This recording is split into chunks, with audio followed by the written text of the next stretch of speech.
Can I get the hook? Yep, I get, yeah, back to you. Thank you.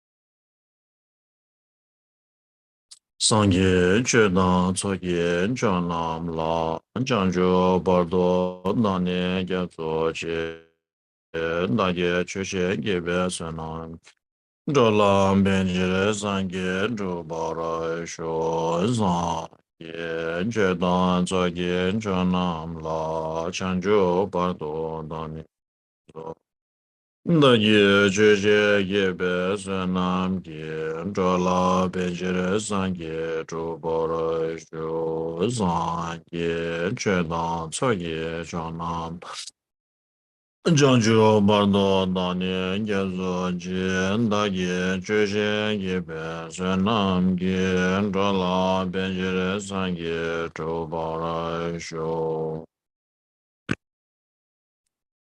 sa shi be ye chushe mendo tama jira blinshe ninde genba sangye shindo mide me ye zhe gu nam da xian la jue guo le shuo ye da mang gu ru ran men zha la gam ne yan da yo mi. Oh yeah, thank you.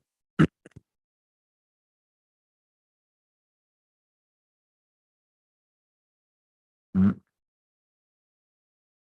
mm. So we will um,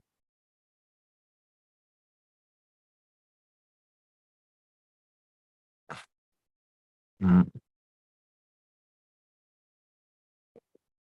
So we will be reading from the book Words of My Perfect Master. And if you have the book, the page number is 198. In English, it's 198. The chapter that we are covering is known as arousing bodhicitta or generating bodhicitta. And within that, there is the training the mind in the four infinite or boundless qualities. The four qualities are the infinite joy, infinite love, infinite compassion, and infinite equanimity. So sometimes we call it infinite, sometimes we call it boundless. Basically, they are the same thing. So of the four, we have studied on the infinite equanimity. So by training in equanimity, we make everything level, on the same level, even, whether it's our enemies, whether it's our friends, or whether it's complete strangers. Of course, we are not saying that enemy, friend, and stranger are all same. They're not same, but we look at them in the same way. Enemies, friends, and strangers. We are all same in the sense that we all wish for happiness. We all wish to do away with unhappiness.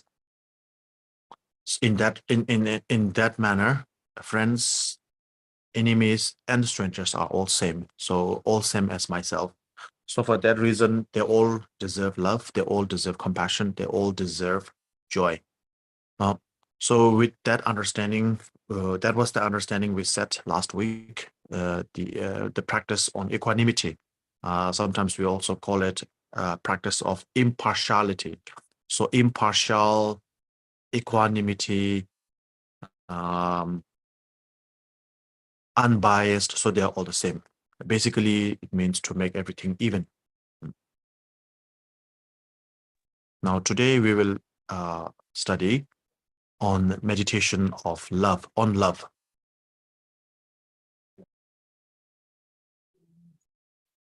Thưa toàn thể cả nhà, thầy vừa rồi thầy Đức Rinpoche đã tóm tắt tất cả những cái mà ngài đã giảng từ trước, tức là chúng ta đang nghiên cứu về từ cái trang 198 sách tiếng Anh về những lời vàng của thầy tôi, và cái phần này là phần phát khởi Bồ Đề tâm, tức là luyện tâm, và cái phần này thầy nói là tứ vô lượng tâm, tức là tâm không phân biệt, và đang làm sao để mình luyện tâm, mình đạt được cái tâm không phân biệt. Ở đây có nghĩa tức là mình tâm vô biên và vô lượng, có hai cái nghĩa như thế, và mình phải tạo được cái bình đẳng xả, và mình không có cái sự phân biệt giữa thù, giữa bạn, giữa người lạ.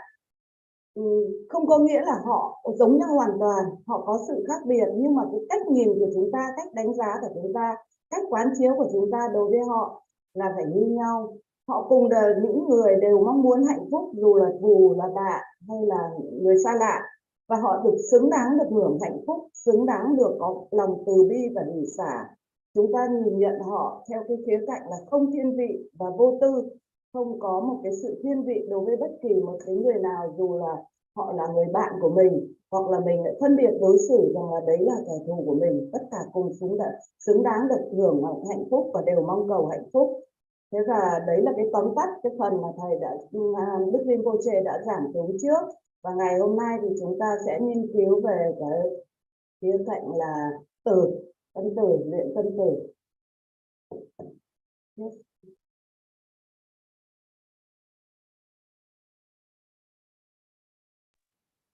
Oh yeah. So today's topic will be on the meditation on love. So we trained on meditation. We studied meditation on equanimity. So everything even, whether it's your friends, there is no attachment. Whether it's your enemy, there is no strong aversion. Whether it's a complete stranger, there is no negligence, right? So that is meditation on equanimity, which we sort of studied last week. So now today we will study on meditation on love. So so the meditation on love is similar. So when we talk about meditation on love, we are talking about applying meditation, loving meditation on all the sentient beings. All the sentient beings meaning, so there are three types of people in the world: your friends, your enemies, and your complete stranger. Basically, people who you like, people who you don't like, and people who you don't care about, indifferent. So there are three types of people. So when we meditate on love, we extend our loving meditation towards the three types of people: the friends, the enemies, and the strangers. So in that sense, the way we extend our love for the three types of people is just like a parent would extend their love for their children. So the children, the parents extend their love to their children without any wish or expectation for something in return. So when a parent takes care of their children, they're not thinking about whether the children will take care of them or be good to them or anything like that. Whether their children do return the favor to their parent or not, the parents do not take care of their children in order to have something, some favor in return. The parents take care of their children simply because they love them, and usually that's what we call unconditional love: mother's love or father's love, parents' love. There are cases when some people would have very difficult relationship with their parents, but in generally speaking, people, parents have very strong love for their children. The children have very strong love for their parents, and they take care of each other. So in that sense, in a generally speaking, parents' love for their children are unconditional. It does not depend on anything, any sort of favor in return. So therefore, the parents' love is unconditional love. So that is the type of love that we are trying to generate for the three types of people: the enemies, the friends, and the strangers. Hôm nay thì chúng ta thiền định và chúng ta luyện tâm về cái khía cạnh từ. Luyện tâm từ ở đây có nghĩa là đối với tất cả các loại chúng sinh. Thì như hôm trước thì chúng ta không có cái sự chấp trước đối với người bạn và cũng không có cái sự phân biệt đối xử hoặc là bỏ qua coi thường những cái người thù hoặc là những người ta không quen biết. Thế và bạn thù hoặc là người lạ, người yêu, người ghét thì chúng ta đều phải đối xử như nhau. Không có nghĩa là chúng ta lại không quan tâm đến cái người lạ hoặc là cái người ta ghét, hoặc là đối với người ta yêu thì ta lại quan tâm hơn, mà bây giờ chúng ta phải học cách mở tâm từ ra. Thế và cái cách rèn luyện ở đây tức là hãy mở như là cha mẹ đối với con cái. Tình yêu cha mẹ đối với con cái là một tình yêu vô tư, không bao giờ mong chờ báo đáp, không bao giờ vọng cầu và không quan tâm là có được báo đáp hay không. Và đây là tình yêu vô điều kiện của cha mẹ đối với con cái. Chúng ta hãy quán chiếu coi như chúng ta là người cha, người mẹ, quan tâm đến tất cả con cái của mình. Có thể trong cuộc đời có những người cha mẹ và con cái có những cái mối quan hệ không tốt với nhau, không hiểu nhau hoặc khắc khẩu, nhưng luôn luôn cha mẹ bao giờ cũng yêu thương con và con cái bao giờ cũng yêu thương cha mẹ. Và như là các cụ người ta cũng nói là nước mắt chảy xuôi, không bao giờ cha mẹ mong muốn là cho con phải báo đáp cho mình. Thì chúng ta hãy luyện cho mình có một cái tình yêu như cha mẹ đối với con cái của mình. So the three types of people, we call them mother sentient beings. We call them all sentient beings. We call them mother sentient beings. We call them sentient beings. So we call them by different names. But in other words, to put it simply, we are talking about every other beings. Everyone, basically, what we are trying to say is everybody. So everybody, when we extend our unconditional love, when we practice on the meditation on love, loving meditation cannot be practiced. The purpose of loving meditation is to extend this quality on all sentient beings, everybody, not just this or that person, or this person I like, so I will love that person. I will extend loving meditation to this person. But okay, this person I do not like, so I will not do any loving meditation on that one. Oh, those people I do not even know, so they're complete stranger. I don't care about them. Not like that. So loving meditation should be, the purpose of loving meditation is to extend or to cover all the people, everybody, myself, others, myself and others, right? So in that sense, all the sentient beings, myself included, all the sentient beings, everybody basically are working towards happiness. We all wish for happiness. We all wish to have a content life. We all wish to have something good in life. Nobody wants negative, pain, bad things like that. We all wish for something good. But if you look at things, happiness is always momentary. For the sentient beings, happiness comes and stays for a certain moment, and then it goes. So basically, happiness, joyfulness is a fleeting moment, fleeting experience. It's never eternal. It's not eternal. It's not forever. And those who wish to have happiness and end suffering, which is basically all of us, even though we wish to end suffering and gain happiness, our actions, our activities that we engage in always lead us into the things that we wish to not have. So we wish to be happy, but our actions, our thoughts, our commitments always lead us to the opposite direction. So when we reflect on that, we really feel a very strong sense of not necessarily pityness, but sense of love. When your children are suffering, when your children are sick, when your children is cold, when your children are hungry, etc., the parent immediately feel immense love, strong love towards their children, right? So you have 5 children, one of them is hungry, or one of them is sick, then you will leave other children and take care of the one who is sick immediately, without any reason, without any sort of deep contemplation, deep thinking. You will just go and take care of the one who is most sick. So when we look at all the sentient beings, they are all suffering. They are all in some sort of pain or agony of one sort or another, either mentally ill, physically ill, or something. So basically, everybody is struggling.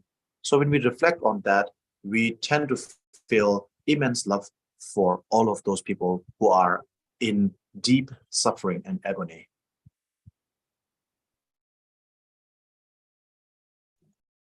Ở đây là thầy ngài muốn nói là chúng ta phải luyện mở tâm từ rộng ra tất cả. Bởi vì là tất cả đều mong cầu hạnh phúc, không có khái niệm ta hoặc người. Ta cũng mong cầu hạnh phúc và người khác cũng mong cầu hạnh phúc. Thế và tất cả ta hoặc người đều có sự đau khổ và đều mong cầu chấm dứt đau khổ và mong muốn là hạnh phúc. Thế nhưng mà nhiều khi thì lại cái hành động và cái mong muốn nó lại khác nhau. Có khi ta rất là mong cầu hạnh phúc, nhưng mà cái cách hành động của chúng ta có khi nó lại dẫn ta đi theo một cái hướng rất là ngược lại. Thế ví dụ như là ta có một đứa con ốm, khi nó ốm một cái thì lập tức là ta phải xông vào ta chăm sóc nó luôn, và chăm sóc rồi rất là cẩn thận. Ví dụ 1 trong 5 con ốm, và khi ta chăm sóc thì ta lại không nghĩ sâu sắc. Và mình trong cái trường hợp này thì ngài giảng là chúng ta cần phải suy nghĩ sâu hơn và cần phải hiểu rằng là tất cả mọi người đều khổ, và tất cả các chúng sinh, dù là bạn và thù hoặc người lạ, thì đều có cái sự khổ, và sự khổ nó có thể khác nhau, từ cái khổ theo thể chất hoặc là khổ tinh thần. Cho nên là cái rèn luyện tâm của chúng ta ở đây là chúng ta phải trải rộng cái tình yêu thương ra, mở cái tình yêu thương và mở tâm từ của chúng ta ra, và suy nghĩ cho nó sâu sắc cẩn thận, để mà từ đấy mình có những cái hành động thích hợp, chứ không chỉ hành động theo cái cảm tính, tức là đột ngột thấy một sự kiện gì thì ta lao vào ta giải quyết, nhưng mà ta không nghĩ một cách sâu sắc. Thì cái ý nghĩa luyện tâm của thầy ở đây thì ngài giảng là chúng ta phải suy nghĩ cho nó sâu sắc như thế, và hãy mở rộng thật tâm ra, phát khởi tâm thật rộng, và hãy hiểu rằng là chúng ta cũng đều ở trong cái luồng khổ đấy, và tất cả mọi người đều khổ, tất cả mọi người đều cần được chăm sóc. Thế và chúng ta sẽ có một cái sự chăm sóc nó bình đẳng hơn và sáng suốt hơn. So when you are aware of the pain that you see in other people, in someone else, just by seeing the pain alone does not help. When you see the pain, you also feel the pain, and you become sort of devastated yourself. That will not help anybody. When you usually, a lot of time, when we hear the story of other people who are suffering, we are empathetic to their suffering, their pain, and then we feel the pain too, and we just both of us, the person who is suffering, so my friend is in pain, my friend is suffering, and he tells me the story, and I'm also in pain, and then I'm also at loss. My friend is suffering and I'm also suffering. We are both suffering because I love my friend. So when my friend shares his sad story, he is suffering and I'm suffering. We are both suffering at the same time. So if we get stuck here, if we just remain there, then we get stuck. And then that will actually drag us both, my friend and myself, the person who is actually going through the suffering and the person who is listening to the sad story. So we both suffer and we both get stuck there. So what we do is we take it one step up. We go a little bit further. What we do now is over and over again,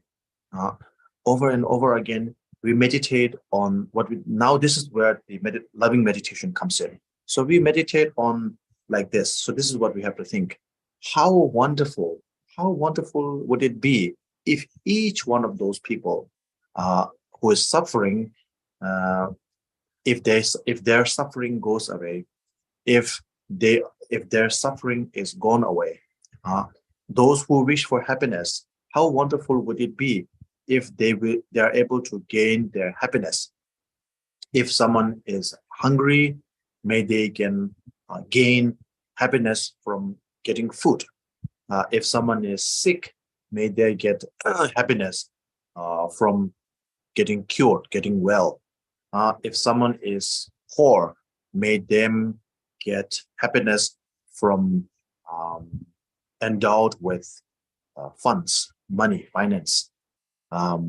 If someone is suffering from loneliness, may they get wonderful friends and partners.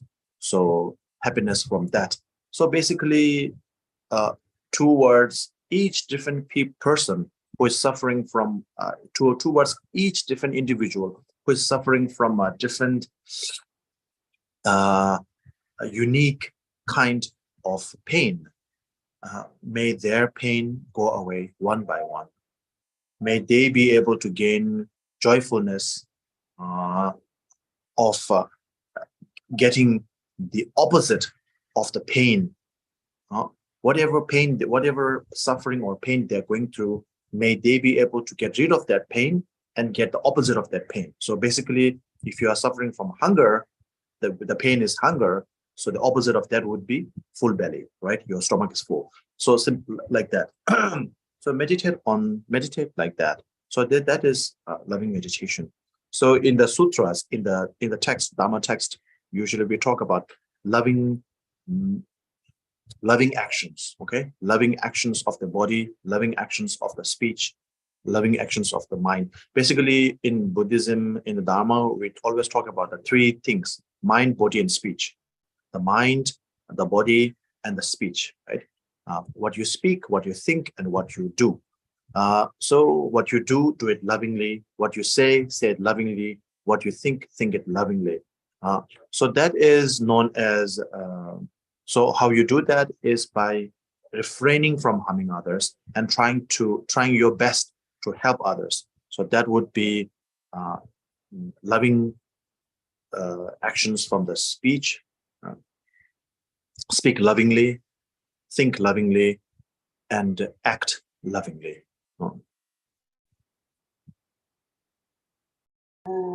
Ngài hướng dẫn chúng ta là hãy coi tất cả các chúng sinh như là cha mẹ nhiều đời nhiều kiếp của chúng ta, và Ngài muốn chúng ta là không chỉ khi mà thấy một ai đau khổ thì chúng ta, ví dụ bạn bè chia sẻ với chúng ta là có một cái tin buồn hoặc là một tin đau, thì chúng ta thông thường là ta cảm nhận được điều đấy này, ta nghe thấy điều đấy ta cũng đau này, bạn có mất mát thì ta cũng cảm thấy là ta mất mát.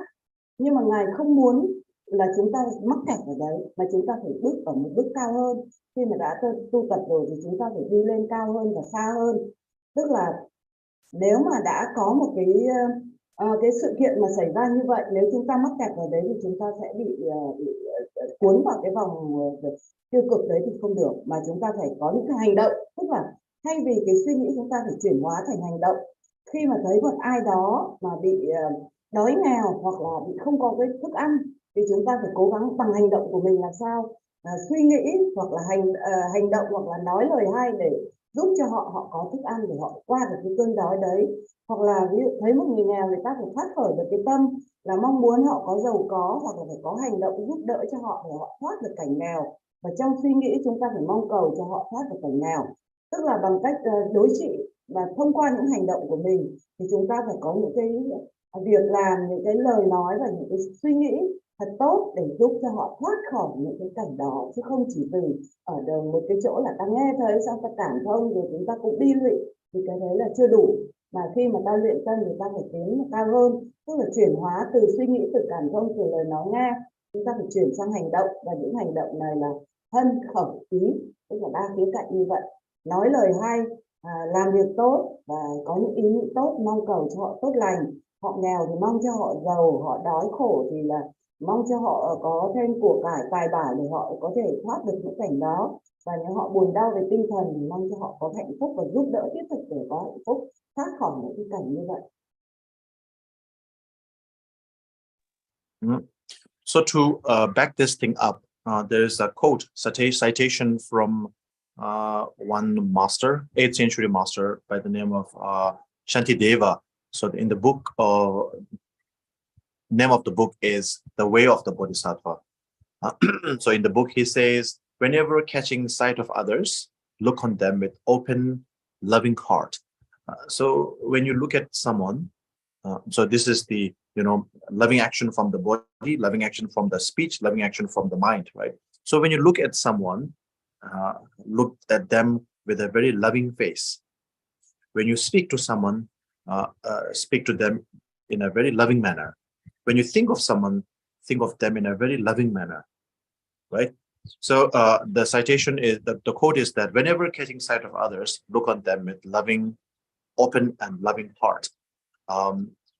So there was a story behind that. So that one should not look at people with a, when you look at someone, don't think of that person in a negative manner and then show very what we usually call a dark face. Dark face meaning a glaring face, an angry face. So when you do that, there is a very strong, heavy consequences. So the story goes that there was a very powerful, very, very powerful king, a ruler, back in the day, in India back in the day. So he is very powerful, and he is very powerful. Because of that, he thinks that he is the most superior, and everybody is lower than him, right? So when he looks at anybody, he looks with a very angry face, and he looks down upon them. And he looks everybody who comes to his kingdom, he never respects them. He disrespects everybody, and he looks down upon them. And so even when holy people, holy men comes to visit the kingdom, he would still very disrespectfully look upon them, so on and so forth. So the story goes that as a consequence of him looking down and with an angry face, right, not with a loving face, but with an angry face to everybody, he was, after when the king died, he was born as a preta. Preta is a hungry ghost. You know the 5 realms, the god realm, the human realm, the animal realm, the hell realm, and hungry ghost realm. So he was born in the hungry ghost world, hungry ghost realm, and so he stayed there, and he was born as a hungry ghost who would eat the leftover food around the stove, around the gas, right? When you cook the cooking stove. So he was born as a preta, hungry ghost, around the cooking stove. And the food that he would get is the leftover. People might sometimes scatter when they are cooking the food. And after his life as a preta was over, when he passed away from there, he because he looked down upon holy men, holy people, he was born from the preta, from the hungry ghost, to something lower than that, which is the hell realm.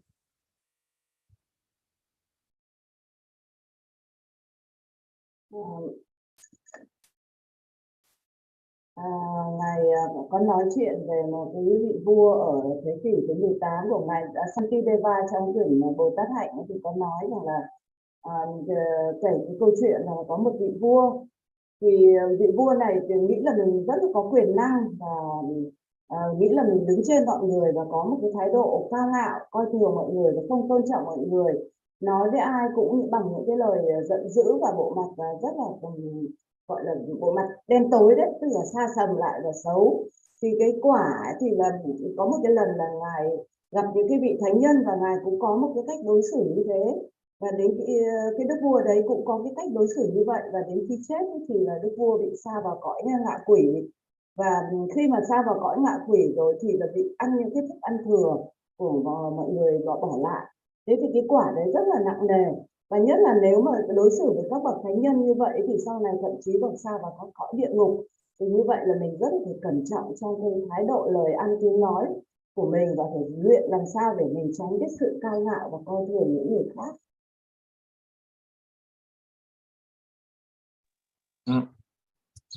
So whatever actions you commit to, whether it's a physical action with your body, whether it's a verbal action with your speech, whether it's a mental action with your thoughts, whatever you do, physically, mentally, verbally, do it gently. Do it without any harshness, nothing hurtful, nothing harsh, nothing harmful. Do it gently, do it pleasantly, with joyfulness.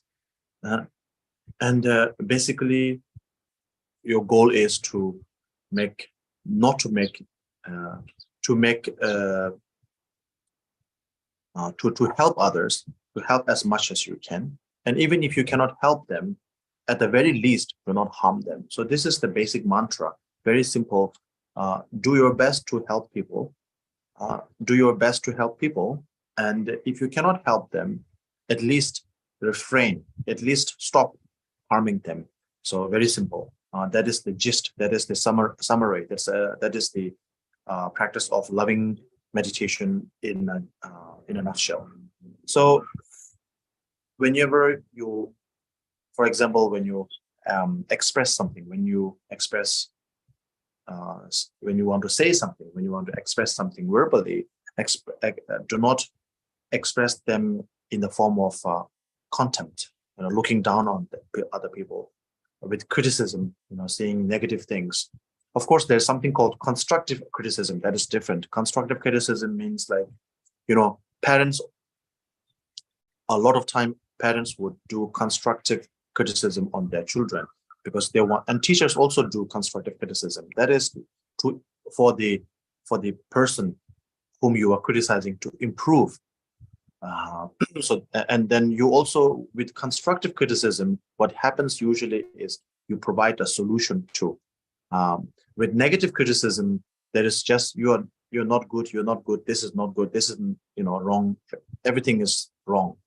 But with constructive criticism, yes, this is wrong, that is wrong, but you should do it this way and that way. So with constructive criticism, you also provide a solution to the problem that you are pointing out.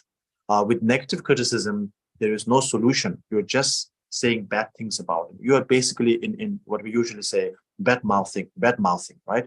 You're bad mouthing others. So do not do that. Don't belittle others. Don't look down upon others. Don't say negative things about others for no reason, and out of jealousy, etc. So make every single word that you say, every single word that comes off your mouth, when you say something, when you are using your words, you are also using your air, your oxygen, right? So it's something that it's very important. It's very precious. Your air, your oxygen is very precious. So why you waste them into saying something negative?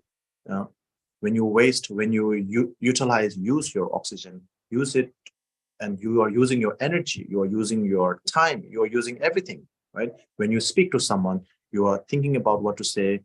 You are utilizing your physical body, your tongues and the vocal cortex and everything. So basically, vocal cords and everything. So basically, when you talk to someone, you are using a lot of energy, a lot of time, a lot of oxygen.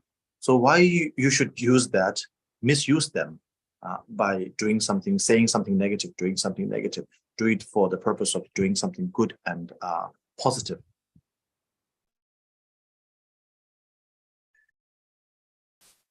Cái mà quan trọng nhất ở đây Ngài muốn nhắc chúng ta là chúng ta cẩn trọng trong các hành động của mình, hành động về thân, hành động về khẩu, hành động về ý.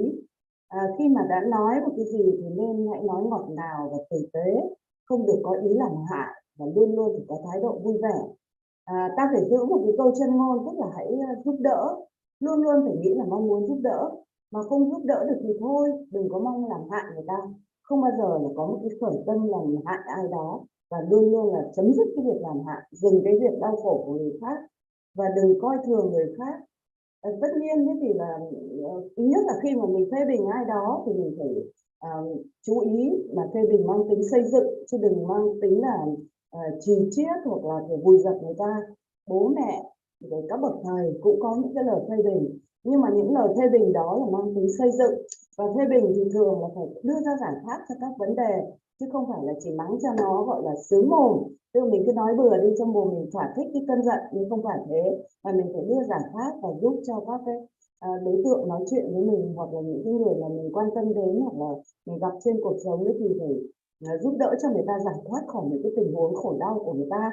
Chứ mình đừng có cái gì là lời nói hoặc làm ra những cái chuyện như là trong cái tâm trạng ghen tức, hoặc là trong cái tâm trạng xấu, và mình phải cẩn trọng trong những cái lời nói của mình, bởi vì mỗi khi mình nói một lời thì trong đó có rất nhiều khí và rất nhiều năng lượng, và năng lượng của mình, khí của mình và thân của mình, thời gian của mình khi mà mình nói những cái lời nào đó, hoặc mình làm việc gì đó đều rất quý báu. Vậy thì mình hãy bảo trọng, hãy trân quý những cái thân và những cái khẩu của ý của mình có được, để mà mình sử dụng sao cho có cách hữu ích nhất, tức là sống một cuộc sống có ý nghĩa nhất.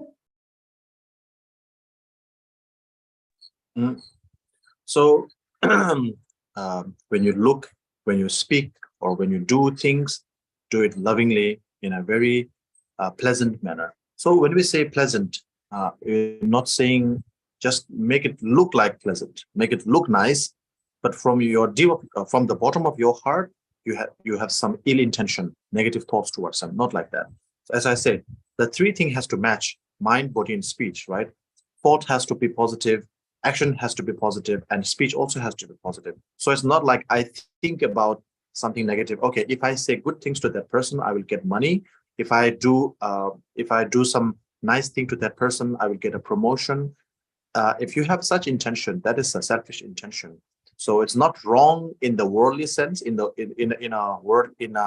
materialistic world, you would do that. But from a spiritual point of view, when you do this kind of thing, then you are getting nowhere. So there should not be a mismatch between the mind, body, and speech. Everything should match up. So if these things do not match, your action and your speech do not match, your thoughts and your action do not match, your speech and your action do not match. When there is a mismatch, then it's called a hypocrisy. So, and then you try to do that. You try to speak nice things and appear to be doing nice things. Well, like giving money to people, like poor people, and then this kind of thing. But you are doing it for a publicity stunt, right? Etc. So these kind of things. Of course, when you give some money to poor people, there's always benefit. Okay, there's no doubt about that.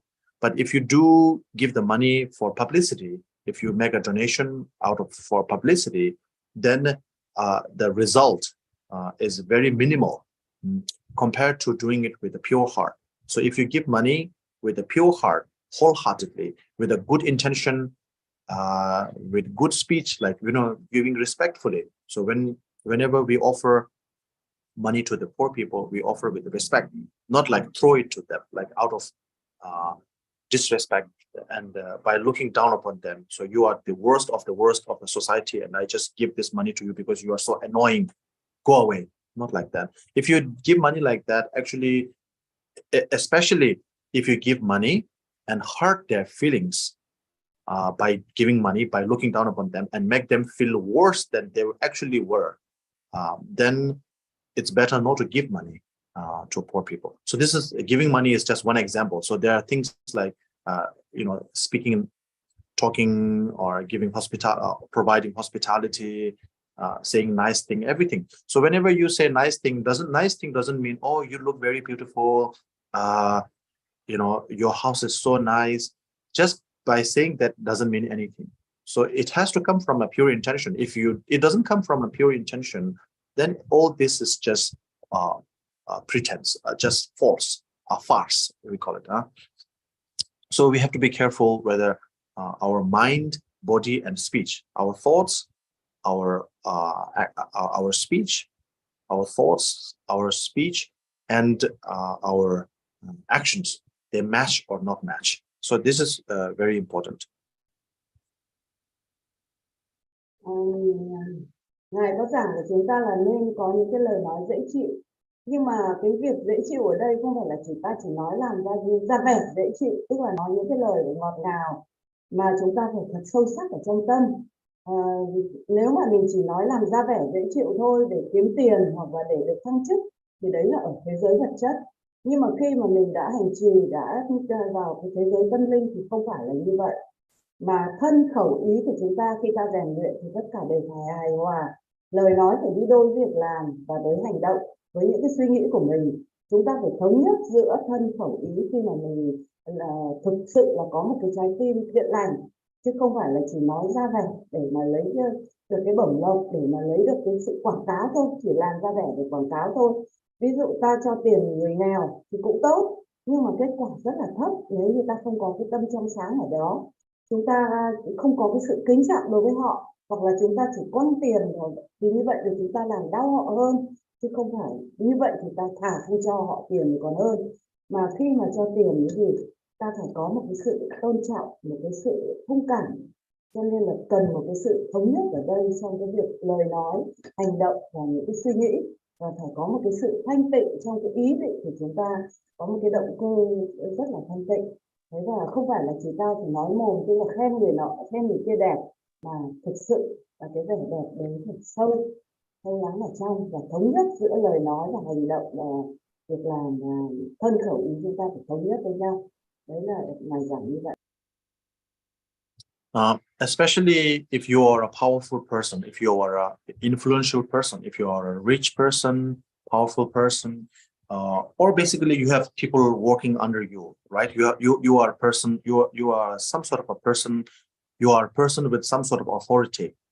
Then it's very important to be careful whether your actions are, whether your thoughts, action, and speech are pleasant or not. Pleasant meaning positive, right? Genuinely positive, genuinely pleasant or not. Very important. There are many. There is the danger. There is the danger of giving into your, because when you have some power, when you have some authority, then things get over your head, and then you think you are, a very important person, and then you mistreat everyone who is working under you. And what happens is, most of the time, no matter how powerful and influential you are, there is always another person whom you have to report to. No matter how rich you are, no matter how powerful you are, you still have to respond to or answer to someone else. That is for sure, no matter how powerful you are. And nobody is above that. So what many people do is, when they have some sort of authority, some sort of power, they mistreat the people who are working under them, right? Cheating on them, abusing them, sometimes beating them up. So many bad negative things, right? When you have some authority, some power, you misuse that power, that authority, and treat other people who is under you very badly. And at the same time, you also get mistreated by your boss, the people who are more powerful than you, who are more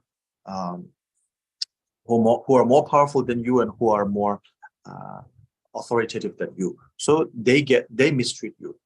And what happens is a vicious cycle. It's a samsara again. Like you get mistreated by your boss, and when you come home, you mistreat your family and other people like that. So there are many. This is a very, very cowardly act. Very coward. Coward means like no courage. This is a cowardly act. A lot of people who have given into drinking habits, like basically drunkards. A lot of them, they drink a lot, and then they have a quarrel or fight in the bar with other people, and then they get beaten up, and then they are in a very bad mood, and then because their ego has been hurt, other people have beaten them up. Then they come home and they beat their wives, their children, etc. So things like that happen. So that's very sad, very cowardly thing, very coward. So these things happen. So these things do happen. These things should be avoided. And it's important. Okay. When you engage in these kind of things, these kind of activities, when you act in these kind of cowardly activities, then karma, this is karma, right? This is action. So every action has a reaction. So what you treat to others, you also get the same in return. So you will again be mistreated by your boss, people more powerful than you.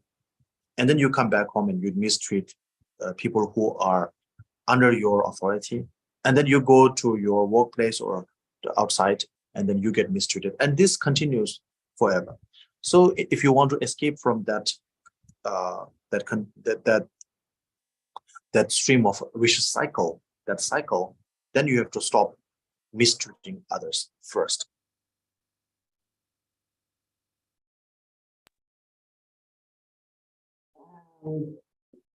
Khi mà mình làm một cái việc gì dễ chịu, suy nghĩ dễ chịu là phải theo hướng tích cực. Mọi thứ ví dụ như là ta nhồi, có những cái người ta có những cái thứ ý tưởng người ta nhồi vào đầu, ví dụ như người ta đối xử mọi người không tốt này, thế rồi là người ta cao ngạo này, người ta nghĩ là mình giàu có này gì đó, nhưng không phải về đâu mà bởi vì này những người quyền lực thì có cái suy nghĩ là mình có quyền với mình đối xử mọi người theo kiểu xấu, không phải đâu. Mà khi mà mình có quyền thì luôn luôn có người có quyền cao hơn mình, và khi mà mình giàu có thì sẽ có những người giàu có hơn mình. Vậy thì nếu như mình lạm dụng cái quyền lực của mình, lạm dụng cái sự giàu có của mình mà mình coi thường người khác, mình đối xử với người khác xấu, thì mình sẽ bị đối xử lại như thế. Ví dụ mình là người có quyền, mình đối xử với nhân viên của mình kém, mình cao ngạo, mình hành hạ bắt buộc người ta, coi thường người ta, thì mình sẽ bị sếp của mình đối xử lại y như vậy. Đấy là cái quy luật của cõi luân hồi. Thế cũng như là, và đấy là cái quy luật của nghiệp quả. Khi mà mình có một cái hành động nào đó thì là luôn luôn mình bị có một cái phản lực trở lại. Đấy, ví dụ như có người uống rượu rồi đi cãi nhau, đánh nhau, thế và trong đầu họ bị những cái tiếng vọng là bị đánh, bị cãi các thứ, thì về nhà bắt đầu họ lại gây sự đánh lại vợ con, rồi rất là buồn và rất là chán. Vậy thì chúng ta phải tránh, tuyệt đối tránh những cái chuyện đó. Thế và khi mà đã có cái quy luật luân hồi nó phát tác như vậy, thì chúng ta phải cố gắng là chấm dứt cái quy trình luân hồi đó. Và trước tiên chúng ta hãy tự làm gương của mình và chấm dứt cái luân hồi đó, chấm dứt cái việc là coi thường người khác, chấm dứt cái việc mắng chửi người khác, đánh người khác. Đấy, mình phải, khi mà mình phải rèn luyện thân khẩu ý của mình cho cẩn trọng để mình tránh tất cả những cái những cái nghiệp xấu. So it's important to think or pray. So prayer is actually thinking. Yeah. If you don't think, if you just recite some words, it's not a real prayer. So think, pray from the bottom of your heart over and over again. Whenever you get the time, whenever you have some free time, whenever you have the time, whenever you could, you remember, you recall this practice, just think that throughout all my lives, this life and all the lives to come in the future, throughout all my lives, may I never, ever harm even a single hair on someone else's, another being's head. May I never harm anybody. And may I always help other sentient beings. May I never harm anyone, and I may always help everyone. So basically just two mantra, right?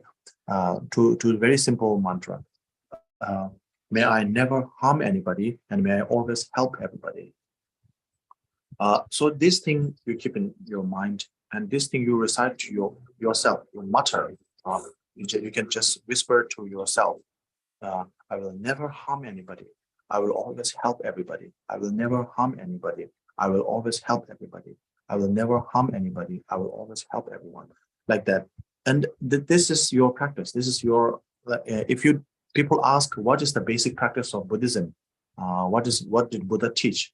Buddha teach so many things, right? If you have to summarize everything, just say, Buddha said, do not harm anyone. Do not harm anyone. And help anyone you can. So that is the basic teaching of the Buddha. You can say that. So with that mindset, every day, if you continue with if you think like that on a daily basis, then of course, realistically speaking, there will be many problems in your life. Okay, many bad things will happen in your life. But if you have this kind of thought, people will cheat on you, people will abuse you, you will be hurt emotionally, financially, many things, so many negative things will happen. That will happen for sure in our life, right? Because we are living samsara, so there's no escape from that as long as we live in samsara. But if you have that kind of thought, like, I will not treat anyone negatively, I will not harm anybody, and I will treat everyone with respect and help them as much as I can. If you have that sort of mindset, attitude, then you will be able to persevere. You will be able to fare well through this misadventure of samsara.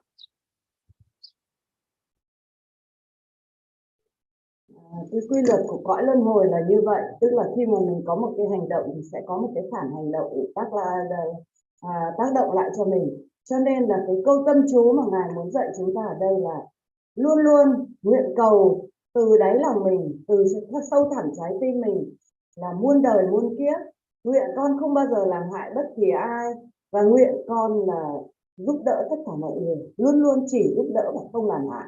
Nếu như ai hỏi ta là Đức Phật dạy chúng ta điều gì thì có thể nói là Đức Phật dạy chúng ta rất nhiều điều, nhưng mà cái cơ bản nhất, cái cốt lõi nhất, tức là luôn luôn nguyện con không làm hại ai, nguyện con chỉ giúp đỡ bất kỳ ai khi mà con có thể, và luôn luôn là chúng ta phải ghi nhớ trong lòng là trong cõi luân hồi luôn luôn sẽ có những cái sự bất như ý xảy ra, nhưng mà chúng ta hãy giữ một cái tâm tôn trọng, thành kính, và hãy luôn luôn tâm niệm ở trong mình và giữ cái câu tâm chú là nguyện con không làm hại ai, nguyện con có thể luôn luôn giúp đỡ bất kỳ chúng sinh nào khi con có thể, và cứ liên tục đọc như vậy thì chúng ta có thể chấm dứt được cái chu trình của cõi luân hồi. So it's true, not all of us are powerful, rich, and running big companies or like that. So we may not be that powerful or authoritative, but we all have people who has a less fortunate than us. There are people who are working for us, like our staff in our house, in people who work with us, people who help us, many people like that, right? People who listen to us. So make sure that you do not abuse them, you do not mistreat them. People who are working for you, working under you, working with you, whoever it is, people who listen to you. If you are older and they are younger, treat them in a very gentle way. Talk to them nicely. Do not criticize them. Do not abuse them, etc. And because thinking like, oh, I'm older person, I'm the older one, I have more experience, so the younger ones should listen to me. I can treat them in any way I please. Not like that. Don't do that. Then also from whether it's verbally, don't say negative things, criticize negatively. Physically, don't beat them or mistreat them, and mentally, don't think bad about them. Yeah, that, and also from for those who are younger, treat the elders with much respect. And usually, there's a practice like whoever is older than yourself, treat them like if it's your parents or your brothers. So there's a practice for a monk. We usually treat all the elderly women as our mothers, and if someone is just a little bit older or maybe younger than us, we treat them as our sisters, like that. So this practice actually comes from the Bodhisattva's way of practice. So anyway, my point is you treat all the elders as your parents or as your elder brother, like that. So basically treat your elders also with respect. So don't say, oh, these people are useless now. Their time is already gone. Now we don't need them anymore. Not like that. So the elderly people should respect the younger ones, and the younger ones should also respect the older one. Respect do not mean like, oh, it's not like the movies where when someone comes, you bow your head down like this. That is not real respect, right? This is just a gesture. It's a gesture. It's a drama, right? It's not necessarily a respect. Respect comes from here, deep down. So Master Adisha, Choa Adisha, so there's he says, to be kind to those who have come from afar, those people who have come from very far away land to see you, to hear something from you, to have to get something from you, right? To hear something from you, to get something from you. If they are looking for a work, they are looking for some advice, whatever you can give them, right? To be kind to those who have come from afar, to those who have been ill for a long time, or to our parents in their old age, to being kind to those who come from far away, being kind to those who were sick for a long time, being kind to our own parents when they're, especially when they get old. The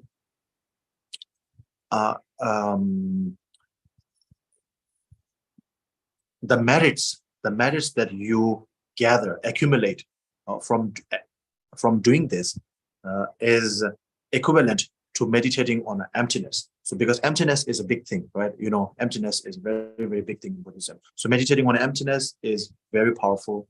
And when you meditate on emptiness, you gain wisdom and you gain merit also. So when you treat people come from faraway land, people who are sick for a long time, or your own parents, when you treat them, when you take care of them, when you are kind to them, this merit is equal, same as meditating on emptiness itself, as Master Adisha said.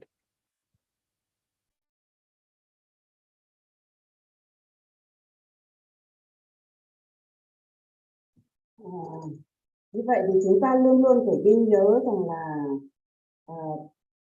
nếu như chúng ta có người có quyền giàu thì sẽ có người giàu hơn chúng ta và có người có quyền hơn chúng ta. Mà chúng ta lại còn phải nghĩ đến là những người nghèo nữa. Khi mà gặp những người nghèo hơn thì chúng ta phải tôn trọng họ và đừng lạm dụng họ. Và hãy nói những cái lời tử tế với họ, không được lạm dụng họ. Bởi vì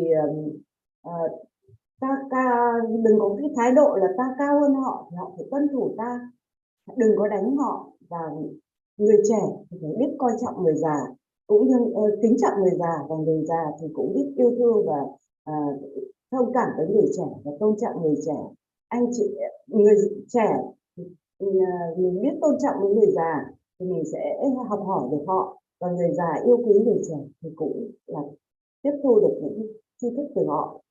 Đối với các tăng sĩ thì bao giờ các bậc thầy cũng coi tất cả những người già hơn mình thì như là cha mẹ của các tăng sĩ, và coi các vị già, những người già hơn là như những người anh chị lớn của họ.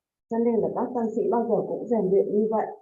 Thì cái việc mà coi tôn trọng ở đây không phải là chỉ có bằng cái cử chỉ như là ôi khi gặp ai thì ta cúi đầu ta chào, đó chỉ là những cái cử chỉ trong phim mà thôi, mà đây là ta phải hiểu rất là sâu sắc.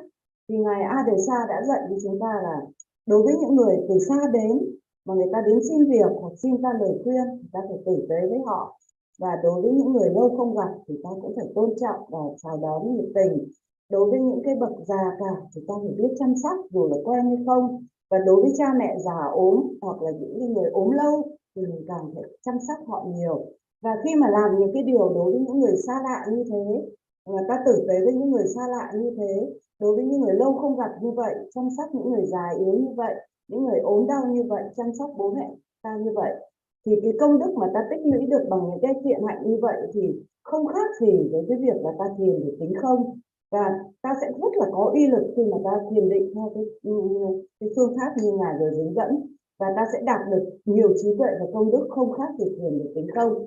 Cho nên là hãy cẩn trọng, và đấy nhắc lại tức là hãy đối xử tử tế đối với những người xa đến, những người lâu không gặp, với cha mẹ già, với những người ốm lâu, và uy lực và những cái công đức trí tuệ đạt được qua cái phương pháp thiền định như vậy thì cũng ngang bằng với cái việc thiền định theo tính không. So our parents are very kind and have shown immense love and kindness to us. So it's because of their love that we were introduced into this world. It is because of their love that we survive this world. So when we were kids, we don't have to worry about anything.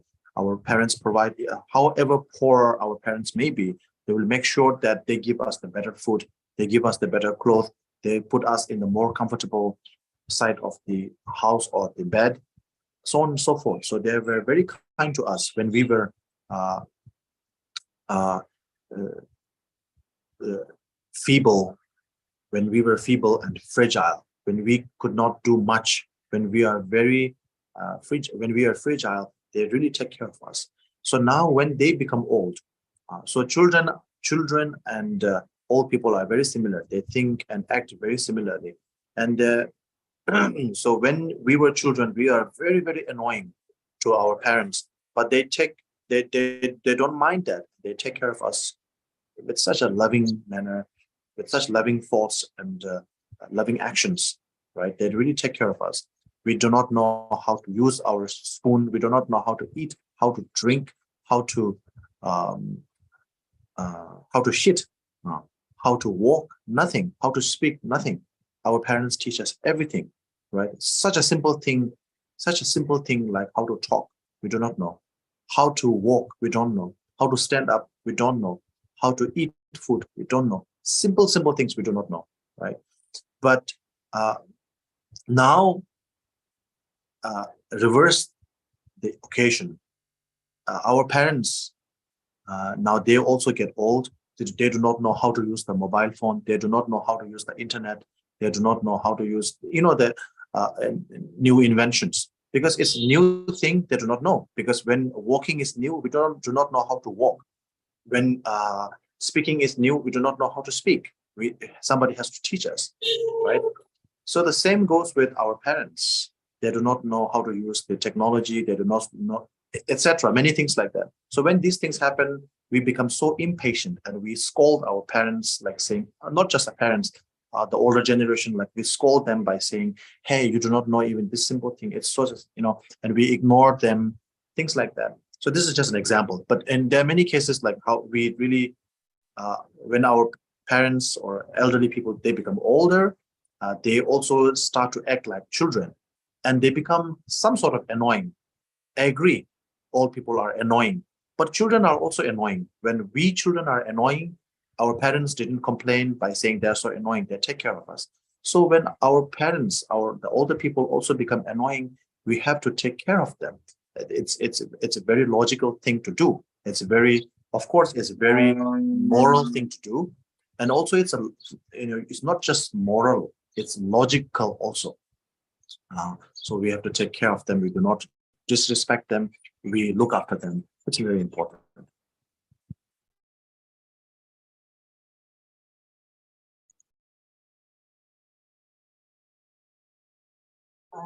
Cha mẹ thì luôn luôn tử tế với chúng ta và yêu thương chúng ta vô cùng, yêu thương không có điều kiện. Nhờ có tình yêu của cha mẹ mà chúng ta đến với cõi đời này và chúng ta tồn tại trên đời này. Trên cõi đời này thì khi mà chúng ta đến thì chúng ta không có thức ăn, không có quần áo, không có nhà cửa, không có giường nằm. Và cha mẹ đã cho chúng ta tất cả những điều đó. Và chúng ta thì rất là tính tình, rất là nhạy cảm. Họ chăm ta từng ly từng tí.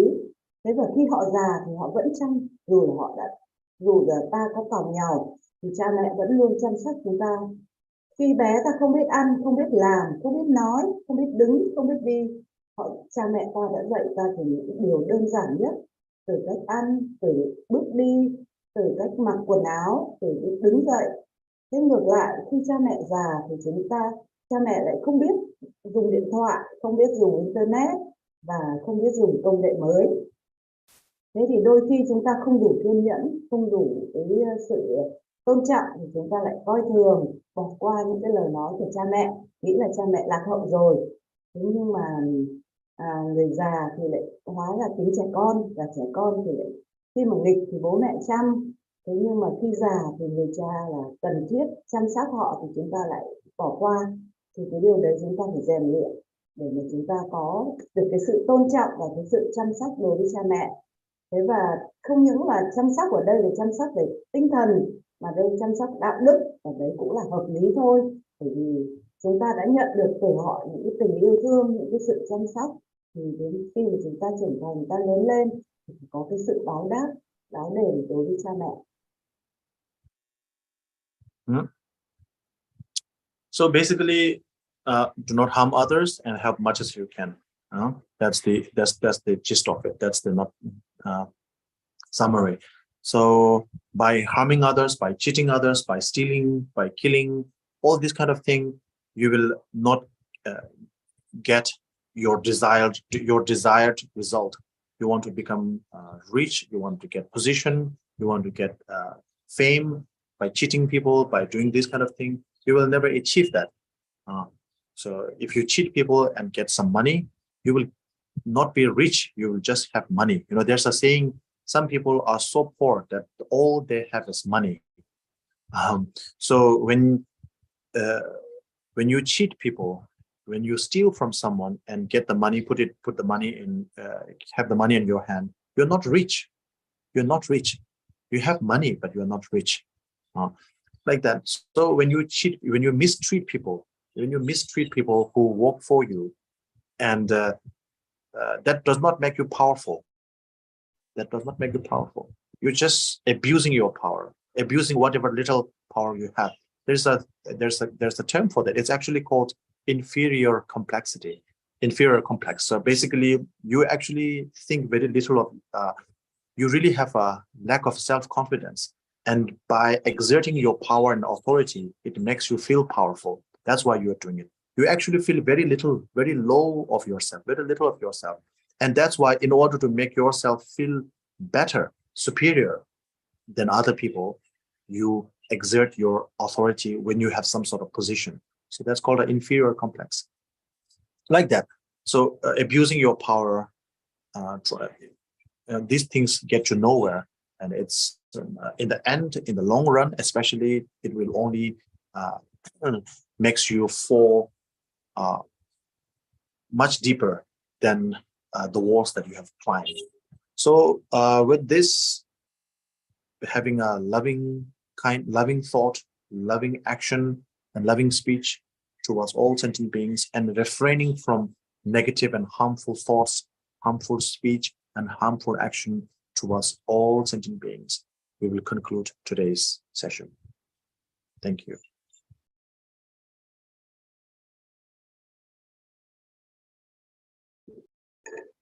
Như vậy thì luôn luôn phải tâm niệm là không làm hại ai cả, không được làm hại ai cả, và luôn luôn giúp đỡ mọi người, càng nhiều càng tốt.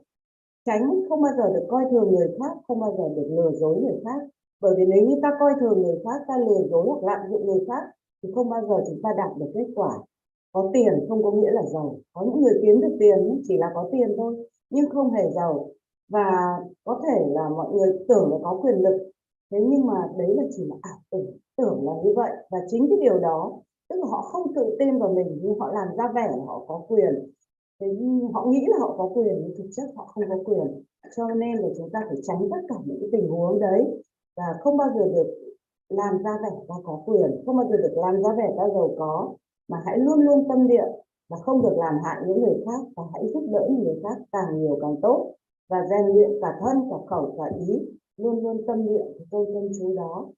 Đấy là cái tóm tắt cô đọng lại của cái bài giảng ngày hôm nay của ngài. Okay, so we open up for Q&A now.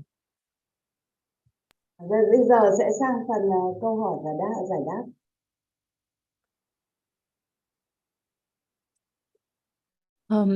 We don't have any questions yet so far, Rinpoche. I don't see any questions. Okay. Sure. Can you stop here? Okay. Okay. Yeah, sure. Okay, so we will conclude here. Thank you very much, everyone. And yeah,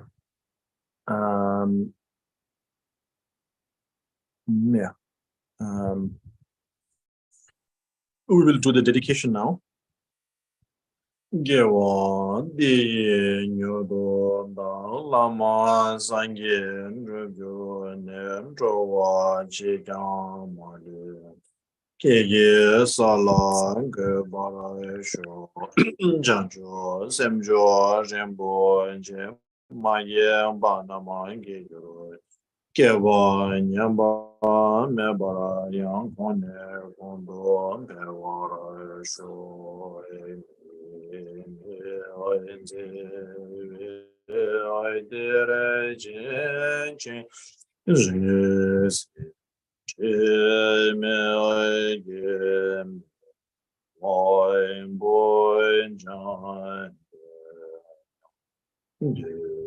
Oi mai gu jomain ze sai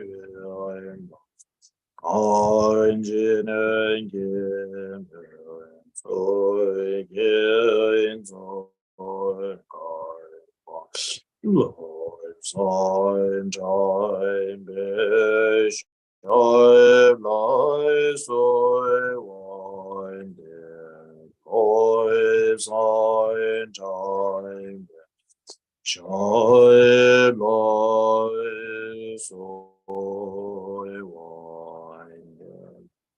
Đêm bên như buồn, đêm bên ngồi trên nam an đồ Vô yu cứ chút trang chủ phải lúc sáng cho ta xin tất con tự thế trò trên năm ba rồi và để được phú bằng phẩm tính kiên cường chỉ dẫn pháp chân thực. Ngài tinh thông toàn bộ kinh và mật, dùng thánh tâm để truyền bá tại dương pháp tạ khắp muôn phương, nguyện cầu Ngài trường thọ để dẫn dắt chúng sinh. Nguyện đem công đức hướng về khắp cả đệ tử và chúng sinh đều chọn thành Phật đạo. Thank you, Rinpoche. Thank you, Thank Rinpoche. you. Thank you, everyone. Thank you, Nissan. Thank you for translating. Thank you. Em xin phép thay mặt đạo tràng cảm ơn chị Tuấn Anh đã trợ duyên cho đạo tràng chúng em hôm nay. Và bằng từ nãy đến giờ em nhận được một số cái tin nhắn là rất là hoan hỉ và rất là cảm ơn chị vì chị dịch rất là dễ hiểu và rất là chậm rãi và gần như truyền đạt rất là gần như chọn ý của thầy. Nên hôm nay là mặc dù chị Hương chị vắng mặt và rất may là chị Tuấn Anh chị đã nhận lời trợ giúp một lần nữa là cá nhân em là xin thay mặt là em út trong đạo tràng thì xin gửi lời thực sự tri ân đến chị Tuấn Anh và mong chị rằng là trong tương lai có những cái lúc mà đạo tràng chúng em có những cái xáo động hoặc có những cái gì đó thì mong được sự trợ giúp của chị để kết nối giữa cái lời pháp quý báu của thầy đến tất cả đạo tràng của chúng em ạ. Em xin hết ạ. Thank you, Rinpoche. Thank you all. Please, thank you, Rinpoche, for your blessing, and thank you for support from all members of the Dharma family. Please forgive me if any mistake happened. Not at all. Thank you. Thank you for your translation. Wonderful. Wonderful. Wonderful. All the Thank best. you. Have a nice Thank Sunday. you. Thank you. Bye-bye. Thank you, Rinpoche. Goodbye, Rinpoche.